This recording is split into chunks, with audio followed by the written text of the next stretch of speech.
Hi, Relaxed Recaps here. Today I'm going to explain an erotic drama film called Nymphomaniac Vol. 2. Spoilers ahead, watch out, and take care. Jo is a self-diagnosed nymphomaniac who's telling a man named Seligman about her sexual encounters. After discovering her beaten in an alley, Seligman took her to his home and took care of her. Jo reveals that she was on a field trip in the hills when she was 12 years old. In a flashback, we see young Jo resting alone in the fields, surrounded by nature. She then experiences a vision of two women looking over her as she floats up and has her first orgasm unexpectedly. Jo believes that the women she saw were variations of the Virgin Mary, but Seligman tells her that they were the prostitutes of Babylon and Valeria Messalina, wife of Roman Emperor Claudius, who was also known as a wild nympho. Jo then recalls how many years ago she lost her sexual sensation while being with her boyfriend Jerome. In a flashback, she plays with her kitty cat and tries everything she can, but she still can't feel anything. Seligman compares this to Zeno's paradox and proceeds to give a calculative answer as to why she couldn't achieve satisfaction. Jo becomes irritated by this mathematical analysis and accuses him of ignoring the seriousness of her lost sexuality. And finally, Seligman admits that he is asexual and a virgin, therefore unable to relate to her stories. He further emphasizes that he's the best person to listen and judge her story because he has no preconceived notions. Years ago, Jo's body is unresponsive to intercourse, but she's still able to have fun with Jerome.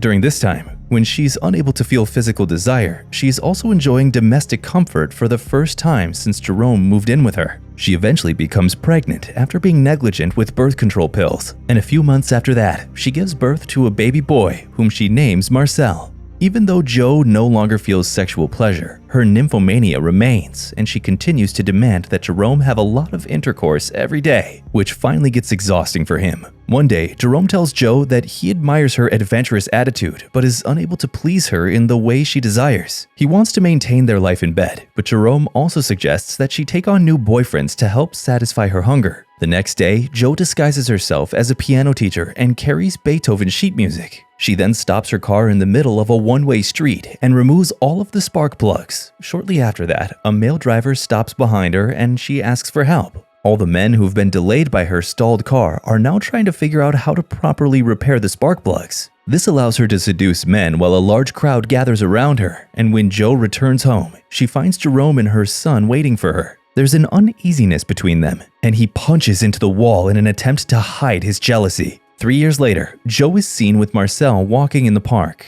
She reveals that Jerome spends most of his time away from home, and when he does return, he accuses her of neglecting their baby, which she believes is merely a cover for his jealousy over her lovers. But even though she sleeps with a lot of males, Jo still doesn't feel satisfied. One day, Jo notices 5 black dudes speaking in a different language in the park. She watches them from her window and thinks that having a sexual encounter where verbal contact is impossible might excite her. Jo then hires a translator to ask the man if he wants to bang her. The translator then approaches the guy and returns with a note giving a time and location. The location turns out to be a very cheap motel. Then, as planned, the man she likes walks into the room, accompanied by a smaller man. Jo is then undressed by both men, and they begin arguing about who will penetrate her from behind and who will have it vaginally. She eventually climbs on top of the person she likes, which irritates the other guy, and as a result, the two men begin to fight, which makes her irritated, so Jo leaves the room. Next, Jo enters a waiting room in what appears to be an empty building. 2 women sit calmly at her side. The door opens and a man whom she refers to as K exits a corridor and observes others who are waiting. He asks Jo who she is, and she tells him that she knows what he does and wishes to be one of the ladies he sees. Kay refuses her, and instead, he invites another woman in, calling her Madame. After Madame departs, Kay informs Jo that he doesn't believe this is for her. He then leads the last woman inside the corridor, leaving Jo alone in the waiting area. Sometime later, Kay returns to the hallway where Jo is still waiting. He then orders her to sit still as he punches her in the face. Kay then smacks her hard and violently. He smacks her again, and Jo takes a moment to recover. Eventually, Kay agrees to let her join, but states that he won't sleep with her under any circumstances. They don't have a safe word, therefore no matter what she says, he won't stop. He then outlines the third rule. If she wants to join, she must wait between 2 and 6 a.m. Jo tells him that her babysitter is unreliable and that she can't leave her child, but Kay begins to walk away. Days later, Joe leaves Marcel with a babysitter. She's eventually taken into the back room with Kay. Because the chair is too small for her, Kay has Joe lean over an old couch instead. She goes over to one side on her stomach, and he tightens a seatbelt across her back, strapping her in. Nevertheless, a few moments later, he does nothing and tells her to return on Thursday. On Thursday, Joe calls the babysitter's answering machine and berates her for not turning up. And after some thinking, Joe leaves her sleeping toddler at home alone so she can attend her meeting with Kay. This time, the man binds her again and tightens the seatbelt across her back. He warns Joe that he's going to hit her, and no matter how loud she yells, no one can hear her down there. He then smacks Joe 12 times while she whimpers in pain and ends the session. And before leaving, Joe thanks him, and Kay tells her she's very welcome. At this point, Joe becomes so addicted to the interaction with Kay that she abandons her young son in his crib at home, unattended. One evening, while she's with Kay, the 3-year-old Marcel hears a snowplow outside and wakes up. He then crawls out of his crib and rushes to the balcony. Jerome returns home later to find his son unsupervised on the outside balcony. In the next scene, Joe and Jerome are seated by the fireplace. He wonders if she loves him and asks if she plans to leave tonight. Joe tells him that she won't go anywhere, but he accuses her of lying to him. Jerome promises that if she leaves tonight, she will never see Marcel or himself again. That night, Joe is conflicted about leaving to go meet with Kay. When Jerome notices this, he wonders if she's saying goodbye and points out that she's not a mother. He startles Marcel, who starts crying and reaching out to Joe. Jerome, hoping to change her mind, points out that it's Christmas, but Joe still leaves the house. And after she returns from her appointment with Kay, she discovers that Jerome and Marcel have gone. In the present, Joe informs Seligman that Jerome too could not prioritize a child in his life, so he placed Marcel in a foster family somewhere in rural England. Her only touch with her son is the £1,000 she anonymously deposits into his account each month. Joe continues her story, revealing how she had to attend an intercourse addict therapy session. Her activities are well known in her new workplace, forcing her boss to order her to attend therapy or risk losing her job. When questioned why she hates therapy, Joe explains that she became pregnant after she left Jerome and Marcel. She demands that her doctor terminate the 11-week pregnancy, but he insists that she first consult with a therapist. Joe's attitude toward the situation causes the visit to the therapist to fail miserably. Having no other option, she decides to take matters into her own hands and perform the abortion herself. Joe aborts the fetus using multiple household items and a wire hanger, recalling that she learned in medical school. Joe then unwillingly attends the meetings, and after eliminating practically everything from her apartment, she tries to fix herself. 3 weeks later, she notices a reflection of her younger self in the mirror during one of her meetings. She then insults everyone in the group, including the therapist. Joe says that she isn't like them because she's a nymphomaniac who loves herself for it. She loves her body and her disgusting lust.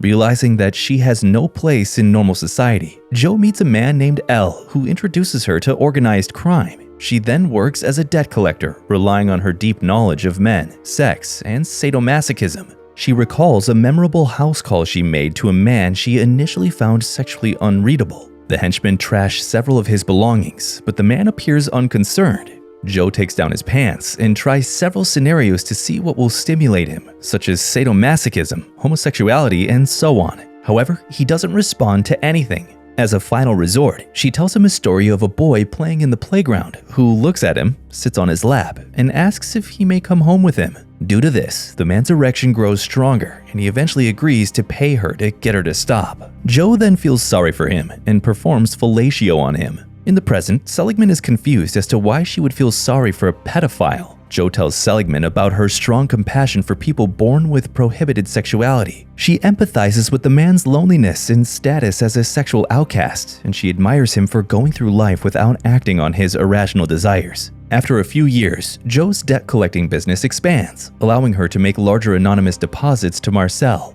One day, Elle recommends to Joe that she groom her successor and suggests P, who is the 15-year-old daughter of criminals. Joe is initially repulsed by the suggestion, but eventually comes to sympathize with the girl in question. P is a young girl who is weak, lonely, and emotionally wounded, and she instantly hooks onto Joe. They have a special relationship because they connect. Joe warms her heart to P and finally asks her to move in to her home after she reaches the age of 18. Joe and P's connection develops a sexual dimension over time, eventually to romance. As P appears to mature, Joe reluctantly starts to teach her young lover the complexities of her business. P is now working with Joe and the two henchmen, but she violently approaches the victim, threatening him with a gun and causing Joe to yell at her. In an odd coincidence, Joe and P walk to the debtor's house and notice the name Jerome Morris on the door. Joe is shocked and proposes that P do this one alone. She tells P that she should just show up and offer him a reasonable payment plan with no one harmed or hurt.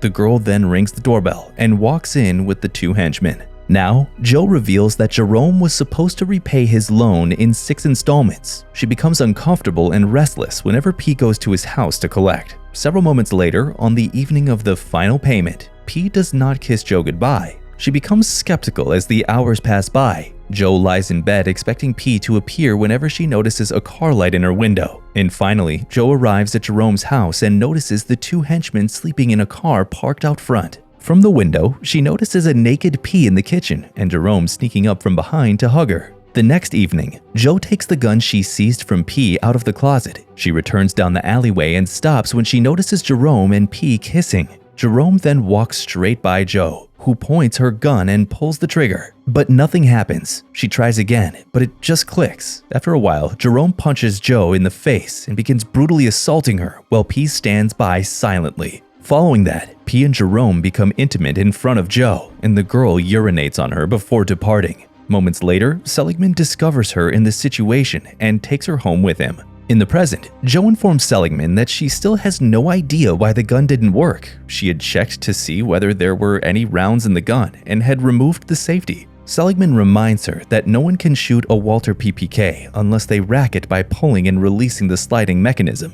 Joe agrees he's correct and that she's seen it 1,000 times in the movies. Moments later, Seligman notices that it's dawn and that the sun is rising, so he suggests Joe get some rest. Before she falls asleep, Joe expresses gratitude to Seligman for putting her at ease by listening to her story. She also thanks him for being her newest and possibly first friend in her entire life. Also, Joe says she's happy the shot didn't go off and make her a murderer. When Seligman asks Joe if she plans to contact Marcel, she admits it's a possibility. They then bid each other good night before she closes the door. Moments later, Seligman returns to the darkroom with his pants off. He then attempts to assault her, but she refuses him. He tries to convince her that it doesn't matter since she slept with thousands of guys, but Joe shoots him. She then changes her clothes and hurries out of the apartment.